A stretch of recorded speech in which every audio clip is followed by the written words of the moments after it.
बिस्मिल्लाहिर्रहमानिर्रहीम। अस्सलामुअलैकुम नाज़रीन कराम, नई वीडियो में आपको खुश आमदीद कहते हैं।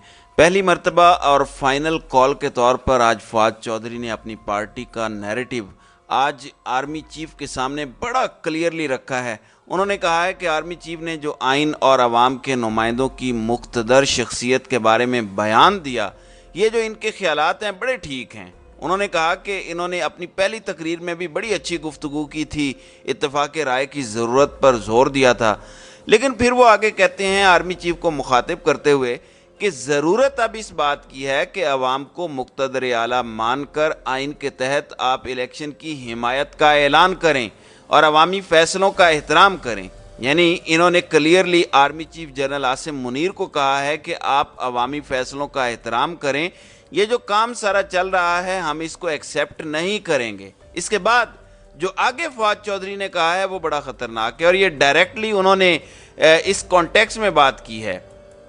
उन्होंने कहा कि अगर इंतखाबात कराने के सुप्रीम कोर्ट के हुक्म पर अमल दरामद नहीं होता और सुप्रीम कोर्ट भी इलेक्शन कमीशन की तरह बेवकूफ़ इदारा बनाने की कोशिश की गई तो आवाम के पास इनकलाब के अलावा कोई रास्ता नहीं बचेगा। अपने हुकूक के लिए सरों पर कफन बांधकर इस्लामाबाद की तरफ निकलना होगा। अब तक हमने आइन के अंदर रहकर जिदोजहद की है, अगर आइन ना रहा तो जिदोजहद की भी कोई हद नहीं रहेगी। और अगर इसको मुकद्दम माना जाए तो आवाम को अब आप दीवार से ना लगाएं। इन्होंने कहा कि अगर ऐसी सूरत हाल होती है तो फिर बस इनकलाब के लिए तैयार रहें। असल में ये जो फवाद चौधरी ने आज गुफ्तगू की है ये डायरेक्टली उन्होंने आर्मी चीफ को मुखातिब करते हुए कहा है। असल में उनका कहना था कि जो आर्मी चीफ आता है वो आकर एक ही बात कहता है कि वो अवाम के हुकूक की बात करेगा। ज़ियाउल हक ने भी यही कहा था कि अवाम ताकत का महवर है, मैं 18 अक्टूबर को इलेक्शन करवा कर वापस चला जाऊंगा। और उस बंदे ने 11 साल तक जो हशर नशर किया वो आपके सब के सामने है। फिर मुशर्रफ ने भी इलेक्शन नहीं करवाए। तो अब सूरत हाल ये है कि इनके बकौल एक्सपेरिमेंट कर करके आर्मी चीफ्स ने मुल्क का बेड़ा गर्क कर दिया है 75 सालों में। अब इन्होंने आर्मी चीफ का जो कल का बयान था कि तमाम ताकत का महवर अवाम है, उसको फवाद चौधरी ने ऑर्डिनरी बयान कहा। और ऐसे ऑर्डिनरी बयान सारे आर्मी चीफ्स देते रहे हैं। आज उन्होंने क्लियरली कहा है कि ये अब आपको अवाम का फैसला मानना होगा। अगर तो अवाम का फैसला नहीं माना गया तो फिर हम ऐसा नहीं है कि हाथ छोड़ देंगे या आइन से ऊपर चले जाएंगे। अभी तो हम बड़ी कोशिश कर रहे हैं कि आइन के अंदर रहें, लेकिन इसके बाद फिर सारी चीज़ें खुलकर सामने आ जाएंगी। फिर बस लड़ाई है, इनकलाब है, और इनकलाब में अवाम जो करते हैं वो आप सबको पता है। उनका गुस्सा आसमान पर है, ये ना हो कि वो गुस्सा आसमान से निकल जाए और फिर बचे कोई भी ना। ये असल में आज फवाद चौधरी की धमकी भी थी, उनका पैगाम भी था। असल में वो ये कह रहे हैं कि एक तरफ आप अवाम के हुकूक की बात कर रहे हैं, दूसरी तरफ नामालूम अफराद लोगों को घरों से उठाते हैं और उसके बाद 8-8 दिन मशवानी जैसे जो लोग हैं वो गायब रहते हैं और गायब रहने के बाद अचानक पुलिस वालों के पास आ जाते हैं और मशवानी के कपड़ों में देख रहे होते हैं कि कोई डिवाइस तो नहीं है। यानी ये काम नहीं हो सकता कि आप एक तरफ ज़ुबानी कलामी कहते रहें कि अवाम ही ताकत का सरचश्मा है, ये हैं वो हैं, और अवाम ही को इलेक्शंस ना करवाने दिया जाए। देखें फवाद चौधरी ये क्यों कह रहे हैं, शहबाज शरीफ की तो इतनी औकात नहीं है कि वो इलेक्शंस रोक सके, यानी इतना उसका लेवल ही नहीं है, वो तो सिर्फ एक बूट पॉलिश करने वाले इंसान हैं। यानी इस सूरत हाल में उनकी हैसियत नहीं है या वज़ीर ख़जाना की हैसियत नहीं है कि वो ये सब रोक सकें। अब सुप्रीम कोर्ट को ये बार बार कह रहे हैं कि इसके इख्तियारात को कम करें या एमरजेंसी या मार्शल लॉ की धमकियाँ। तो फवाद चौधरी ने अब क्लियरली कह दिया है कि अब अवामी फ़ैसला आपको मानना पड़ेगा। आर्मी चीफ को उन्होंने कहा है कि अवामी फ़ैसला आपको मानना पड़ेगा, वरना फिर हम हुदूद से निकल जाएंगे, और फिर जब हम हुदूद से निकल जाएंगे तो फिर इनकलाब होगा और उसके लिए आप तैयार रहें, क्योंकि दीवार से अगर हमें लगाया गया तो फिर उसके बाद हालात ठीक नहीं रहेंगे। ये असल में जो पॉलिसी है, देखें 14 मई अब ज़्यादा दूर नहीं रह गया। यानी ये पाकिस्तान की तारीख का सबसे बड़ा ही अजीबो गरीब और हैरान कुन मामला है कि ऑलमोस्ट तकरीबन 29 दिन बाकी हैं इलेक्शंस में और किसी को पाकिस्तान में पता ही नहीं है कि इलेक्शंस होने हैं या नहीं होने। तो इस सूरत हाल में बड़ा तूफ़ान उठेगा।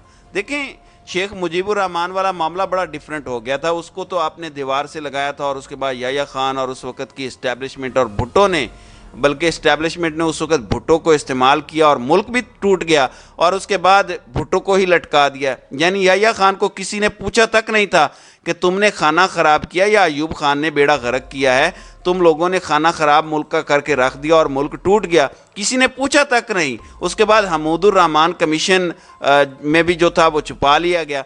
तो बाजवा का चूँकि वो बड़ा फेवरेट था और उसको वो अपना गुरु मानता है और मामलात भी जनरल बाजवा के जनरल याह्या जैसे हैं, तो यहीं से आप जनरल बाजवा का अंदाज़ा कर लें कि जनरल बाजवा ने अपनी एक्सटेंशन के लिए क्या कुछ किया। दो चीज़ें बड़ी क्लियर हैं, नवाज शरीफ पनामा में गया उसमें कोई दो राय नहीं है, लेकिन उसके बाद जनरल बाजवा ने यह देखा कि नवाज शरीफ ने मुझे एक्सटेंशन नहीं देनी तो उसे फारिग कर दिया।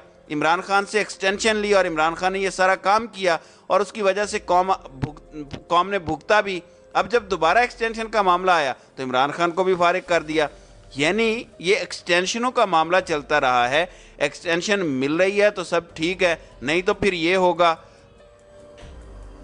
अब ये कब तक तमाशे चलते रहे? एक्सटेंशन का कानून एक काला कानून है, इसको तो पहले ही ख़त्म होना चाहिए। अब बात स्ट्रेट आ गई है कि अब 14 मई की तारीख है, अगर इन्होंने यहाँ पर भी रोका, अगर आप सुप्रीम कोर्ट के ख़िलाफ़ जाएंगे तो आपको क्या लगता है कि अवाम चुप करके बैठ जाएगी? यानी ये बात फवाद चौधरी ने कही है कि आप दीवार से ना लगाएं, बातें आपने कर ली, बिल्कुल ठीक है, सबको पता है कि इलेक्शन असल में कौन नहीं करवाने दे रहा। क्यों इमरान खान को पैगाम दिया जा रहा है कि अरशद शरीफ कत्ल केस नहीं खोलना, NRO देना है, अपने खिलाफ इक़दाम कत्ल वाली FIR नहीं काटनी और आप डील करें?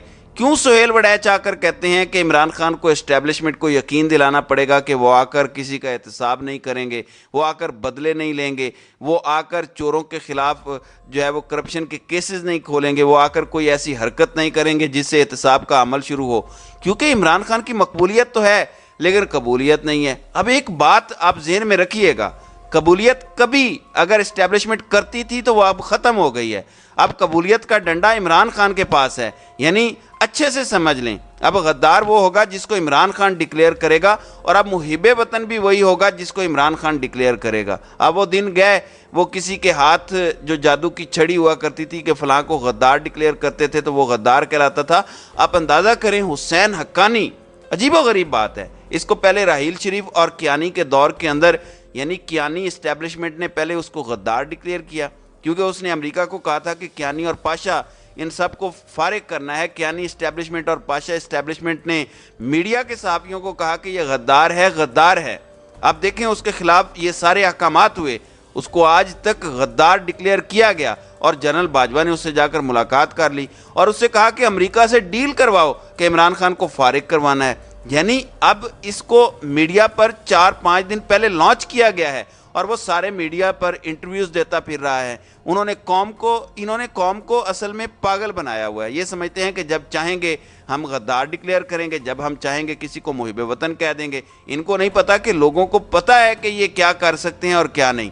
और सारे का सारा झूठ 75 सालों का खुलकर सामने आ गया है। यानी फातिमा जिन्ना को इन्होंने गद्दार डिक्लेयर किया, हुसैन हक्कानी मुहिब वतन है। यानी पाकिस्तान की तारीख का हम ये अजीबो गरीब दौर देख रहे हैं कि जिसको चाहो गद्दार डिक्लेयर कर दो, जिसको चाहो मुहिब वतन डिक्लेयर कर दो।